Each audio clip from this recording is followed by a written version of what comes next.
So are you a nurse or a doctor who's really thought about getting into aesthetics? Well, for me, I thought about it all the time, and I was working for a primary care clinic. I was also covering a procedure clinic and doing women's health and women's health procedures, and actually started doing concierge on the side. So evenings and weekends I would see Botox and filler clients, and I've done that for the past year, and now I'm so busy that I don't even have time anymore for the next month for any more aesthetic clients.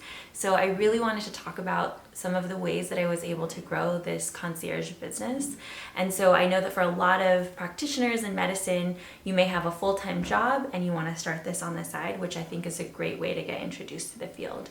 So the first thing I want to talk about is my journey. So I actually started doing Botox parties, and those were the way that I was able to get in a lot of women mostly and spread the word about who I was. It was a great opportunity for them to come meet me and talk with me. And if you think about it, how often do you get to really just sit and hang out with a doctor and ask them questions in a really comfortable setting for a few hours? It's actually pretty unique. So I'll have another video about how I do my Botox parties, and you can check that out for more tips. But really what I found to be a really consistent driver of growing my business that was a side business and now will be my full-time is consistency.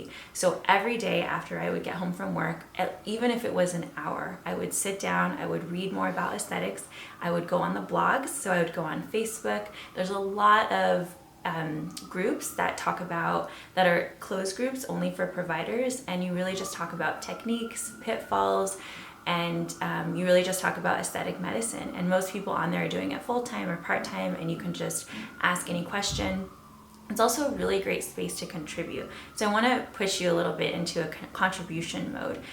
If you're thinking about something that you learned or something that you read, post it on there and help other people. And you really want to see these spaces as a digital community. So that's one way to be consistent. Other ways is going to conferences. So medspa, lots of different associations that throw conferences every year, and that's a great way to network. Also, just kind of reading about new procedures, going to networking events in your area, and thinking about a way that you can do that 1 to 2 hours a day. And make sure you do take a break because it gets exhausting, but 3 to 4 days out of the week, every week, and you'll be amazed at how much it grows.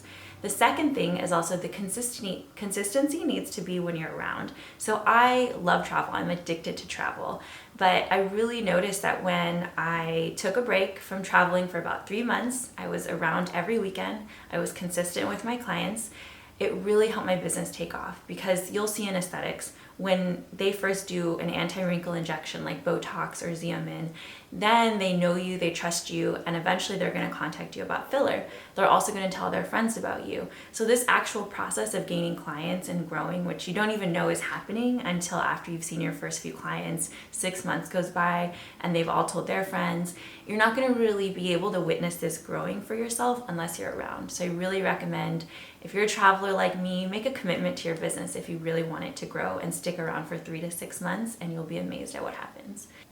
So the third thing that I really want to stress is talk about your business. So a lot of times at my full-time job, I was a little bit embarrassed that I had this side gig, or to me it was really where my passion was, but I felt embarrassed to talk about it. And I'm not really sure where that fear came from. I think it was because coming from family medicine and doing aesthetics, I felt a little bit of shame. But honestly, once I got a lot more clients and I started talking about it, people were able to see my energy and excitement. And all of my coworkers wanted to do it. All of my coworkers told each other about it. And so I really saw a huge breakthrough when I shared my passion with everybody. And if they said, what did you do this weekend? And I said, I saw clients and I did a new procedure, or I found this new technique that I really love to do.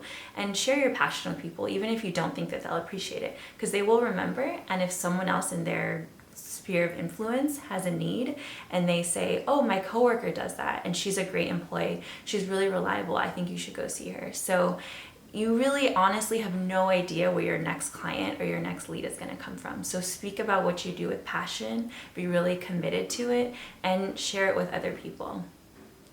I want to hear about what you see coming from some of these tips, if you can comment below.